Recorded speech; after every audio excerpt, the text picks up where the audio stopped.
ഇങ്ങനെ കലാമണ്ഡലം പറഞ്ഞപ്പോഴത്തേക്ക് ലാൽ സാർ ഇങ്ങനെ ചോദിച്ചു. ലാൽ സാറിന് കലാമണ്ഡലം കഥകളി കണക്ഷൻ ഉള്ളതുകൊണ്ട് പെട്ടെന്ന് സാറിന് അങ്ങനത്തെ ആൾക്കാരെ വരുമ്പോൾ പെട്ടെന്ന് സാറ് നോട്ടീസ് ചെയ്യും. പെട്ടെന്ന് ചോദിച്ചാൽ അതാരാ കലാമണ്ഡലം ആരാന്ന് ചോദിച്ചു. അപ്പൊ എന്നെ ലാൽ സാർ വിളിക്കെടുത്ത് കേട്ടോ ഞാൻ ഓടി, ഞാനപ്പത്തിട്ട് ഓടി. അപ്പോഴത്തേക്ക് ഇവര് പറഞ്ഞു വിളിക്കടാ എന്നെ ലാൽ സാറ് വിളിക്കുന്നുണ്ടെന്ന് പറഞ്ഞു. അപ്പൊ ഞാൻ പറഞ്ഞു ഞാൻ വരില്ല, ഞാൻ നിൽക്കൂല പറഞ്ഞു. അപ്പൊ എടാ ശരിക്കും വിളിക്കട്ടെ, ഞാൻ പറഞ്ഞു ഞാൻ വരൂല.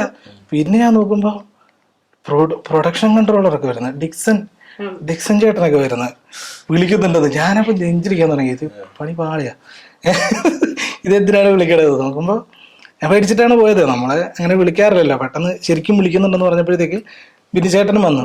എന്നെ വിളിക്കുന്നുണ്ട് ശരിക്കും പറഞ്ഞ വേഗം ചെന്നോ എന്ന് പറഞ്ഞു. അപ്പൊ അങ്ങനെ പറഞ്ഞേ. അപ്പൊ ഞാൻ ഒരു ഇങ്ങനെ എന്നെ പിടിച്ചിരിക്കാനാണ് കൊണ്ടുപോണത്. അപ്പൊ അവിടെ ചെന്നപ്പോഴത്തേക്ക് ഇങ്ങനെ ചോദിച്ചു, ആ ഇയാളാണോ കലാമണ്ഡലത്തിലാണോ? അവന് അതെ. അവിടെ എന്തായിരുന്നോ? അവിടെ ചുട്ടി കഥകളിയുടെ നോക്കി. ഓ ശരി. അപ്പൊ പിന്നെ ബാക്കി വീണ്ടും പിരിച്ചേട്ടൻ വീണ്ടും ഫോൺ കാണിച്ചു. ഇത് കണ്ട ഇതാണ് ഇവന്റെ പരിപാടി എന്ന് പറഞ്ഞിട്ട് എന്റെ ഈ ഫോൺ എടുത്തിട്ട് ഇങ്ങനെ, ഇത് ലാൽ സാർ പിടിച്ച ഫോണാണ് കേട്ടോ. ലാൽ സാർ പിടിച്ചിട്ട് ഈ ഫോൺ എടുത്തിട്ട് എന്റെ ഹൈലൈറ്റ്സ് ഇങ്ങനെ നോക്കുക, ഇങ്ങനെ നോക്കി എല്ലാം ഇങ്ങനെ നോക്കുമ്പോ ഇടയ്ക്ക് ഒരാണുണ്ടല്ലോ, ഒരാണെന്നുള്ള രീതിയിൽ ഇങ്ങനെ പറഞ്ഞു.